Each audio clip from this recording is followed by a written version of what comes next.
Hello everyone. On behalf of the Boys and Girls Clubs of Central Wyoming and the American Dream Essay Contest Committee, we hope this finds you safe and well. This year's essay contest winner announcement will be just a little bit different, just like everything else is right now. Instead of standing in front of you in a banquet room, we're here in my office, coming to you by video. But we still wanted to recognize all of the hard work that all of the students have put into this year's contest. We wanted to congratulate all of this year's contest participants. Now, some history about this contest. Sir John Templeton believed there were a defined set of principles that guide one when living a purposeful and joyous existence. In 1987, he established the Laws of Life Essay Contest in Franklin, Tennessee.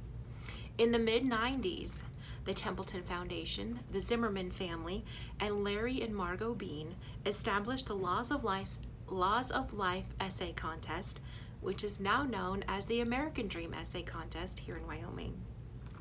Now, the contest would not be possible without those who have invested a great deal of time and effort to plan, organize, and execute this event. We would like to specifically recognize and thank the Zimmerman family, the Templeton Foundation, Robert P. Schuster, attorney at law, Kevin and Julie Murphy, and the Bean family for their vision and support of this contest all of these years. We had an excellent panel of state judges that took on the difficult task of reading the 24 state essays this year. After careful consideration, these judges determined first, second, and third place winners. We would like to thank Dr. Chad Hansen, Pam Brondos-Nicolason, Jennifer True, Josh Wolfson, and Bobby Barrasso. On behalf of the American Dream Essay Contest Committee, thank you for reading these essays with the utmost consideration. Now, the work these students invested in their writing is a true reflection of each person in the interpretation, definition, and application of the principles outlined in Jim Owen's Code of the West. Their essays certainly convey their astute perception of the cowboy ethics and what it means to have an American dream. A big thank you to all of the teachers that participated in this contest. In this announcement, we will recognize first, second, and third place winners. And new this year, we have 2 honorable mentions. Only the winning essay will be read in its entirety. Excerpts from second and third will be read, and honorable mentions will be indicated by the author's name and school. We began with the essays that received honorable mention and $1,000 each. Those 2 essays were written by Ryan McNiven from Burlington High School and Lindsay Holliday from Ten Sleep School. Congratulations to Ryan and Lindsay. Now, an excerpt from the third place winning essay. One of the scariest things in the world is knowing that sometimes trying my best will not be enough. There will always be circumstances and events that I cannot control, and I will make countless mistakes. But taking pride in my work is not about never making blunders. It is not about beating myself up for the errors I will inevitably make. It is about always doing the best I can and having the courage and determination to fall back, get back up, and fall harder, only to get back up just the same as before. Taking pride in my work is about worrying about what I can control, no matter the circumstances, and letting the rest go. It is about striving for improvement, while recognizing that nothing is, nor will it ever be perfect, as perfection is an illusion. What I do realize is that I can rest easier with the knowledge that I have tried my best, and I've prepared myself for the future, which is worth more than any amount of hours spent in Wyoming's relentless summer sun, searching for rye in the wheat. Congratulations to Jolie Shahan of Wyoming Virtual Academy for writing the third place winning essay. She will receive $2,000 in addition to her local winnings. For second place this year, we had a tie. Now, here is an excerpt from one of the second place winners. On the night of the accident, I could barely sleep. I cried with fear at the horror that nearly became my reality. I laughed at near delirious relief at the fortunate outcome I had received instead. Above all, however, I reflected on my life. That day, my family's life could have changed irreversibly for the worse. I seriously doubt that I would have had the courage at the time to live without my mom. Emotionally, it is very difficult to prepare for those kinds of situations. I'm incredibly grateful that I live in a family whose members have made it a habit to express their love for one another often. If the incident had turned out for the worse that day, I at least would have had the comfort of knowing that the last words my mother and I heard each other say were, "I love you." Living each day with courage has new meaning to me now. I know because of this experience that our lives can entirely change in a day. Living with courage does not mean we live a life without fear. That is simply impossible.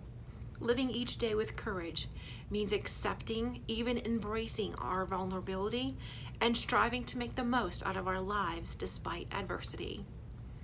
Congratulations to Tanner Stote of Worland High School. He will receive $3,000 on top of his local earnings of $300. Now an excerpt from our other second place winner. As I grew up, I quickly realized what death really meant. People talked to me about him less and less the older I got, but I did get the occasional remark that never failed to effortlessly lacerate my heart like a hot knife through butter. Your dad would be really proud of you. 7 words that people thought made me feel better after a tough loss, or 7 words of encouragement to use as motivation to get through a tough day. To them, they seemed helpful, but to me, they represented the greatest failure in my life. If I could only remember a few more things, I wouldn't have to constantly wonder whether I am making him proud or not. I wouldn't have to lay awake at night praying for just one more memory. As the boy walks onto the event center floor for the last game of his season, he gazes into the crowd and wishes more than anything that his father could be there to watch him play one last time. He grasps the game ball just before the buzzer sounds. To everyone else, that ball just represents a game. But to him, the game of basketball represents the last real connection to his father. When the coarse leather touches his hands, he knows only one thing matters: playing the game like it's his last.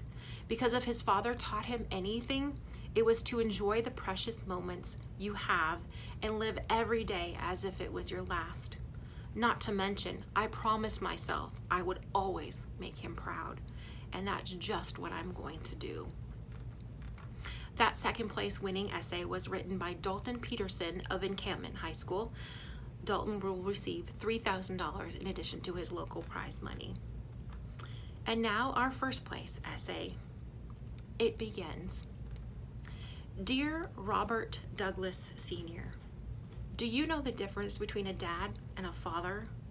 I've spent too many years figuring it out. A dad is someone who is there for you when you need them, and a father is someone who just helps make a child. Which one do you think you are? Well, I think you're more of a father with a little tiny bit of dad in you. You were my father. You helped make me and bring me into this world, but you were not much of a dad in my eyes. You weren't the dad that I needed. I have so much I want to say to you, but I don't know how. I don't know what to say or how to write to a man that's gone.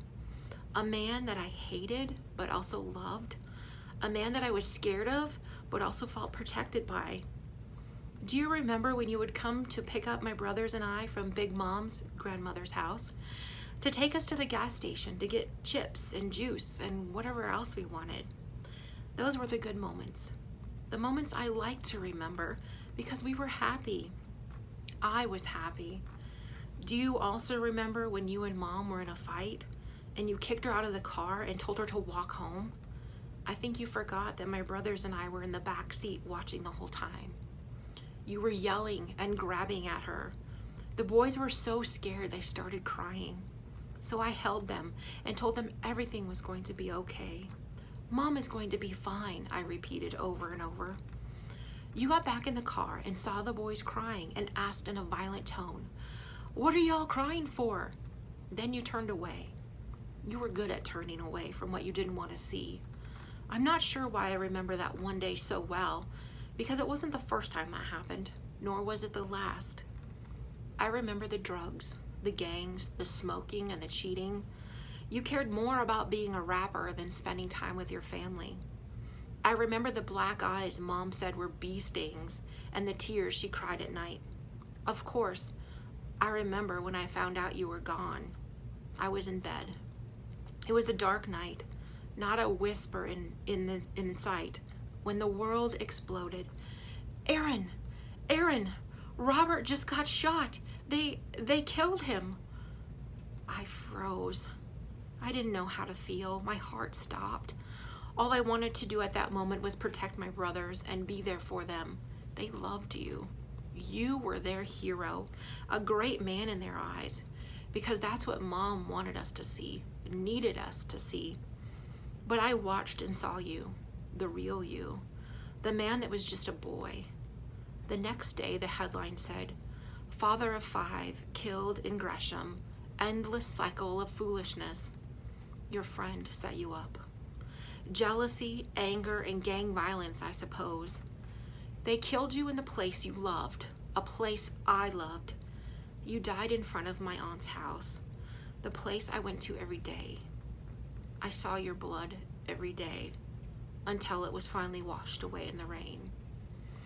But until then, I would envision you in your car, lifeless, with blood dripping off your skin to the ground like a waterfall of pain.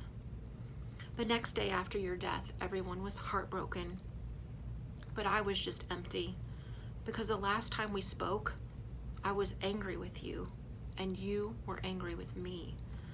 But after everything, all I wanted was to talk to you, to tell you how I was feeling. But now, all I want is answers. Answers I can't have because you're gone. Why? Why did you have to go? Because I needed you. I needed you to be there for me. I needed you to be my dad. You died a father. Maybe in time you would have become the dad I so needed.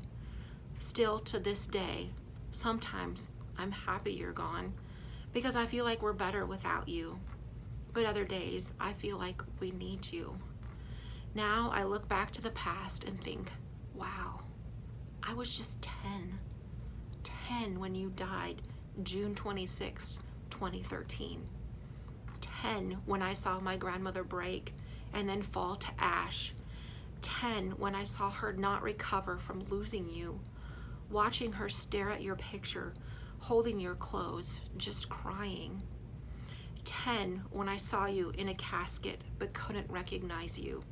They shot you in the face. The morgue did their best to hide the holes, but no matter how hard I looked, I couldn't see you. I touched but couldn't feel you. You were gone, really gone, and I was 10. Now I'm 16, and it's been 6 years. When people see me now, they tell me they see a light in me, a girl with a big heart filled with joy and spirit. They look at me and never know what I've seen or been through, because I don't let my past define me. Instead, I let my future guide me. I'm going to be a lawyer someday, and I hope you'll be proud. I like the person that I am today, and my new home I now call Wyoming. Mom made sure that Chicago didn't claim us too. I end this letter not in anger, but in forgiveness, because in order for me to forgive, I have to do what needs to be done. Tell my truth.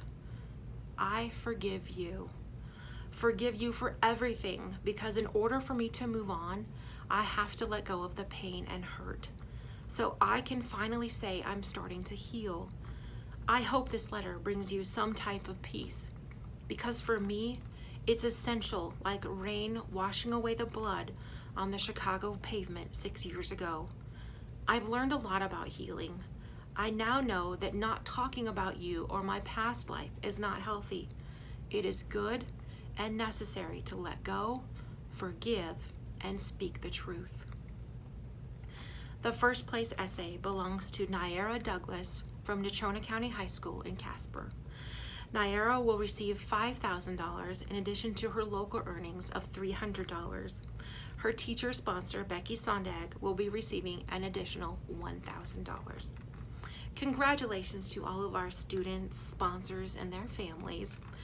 Expect a package from us sent in the mail. It will contain this year's American Dream Essay Contest booklet with all of the winning essays in there.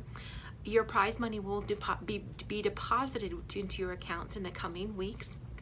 Our wish for all of you is to stay safe, stay healthy, and stay home if you can. Thank you.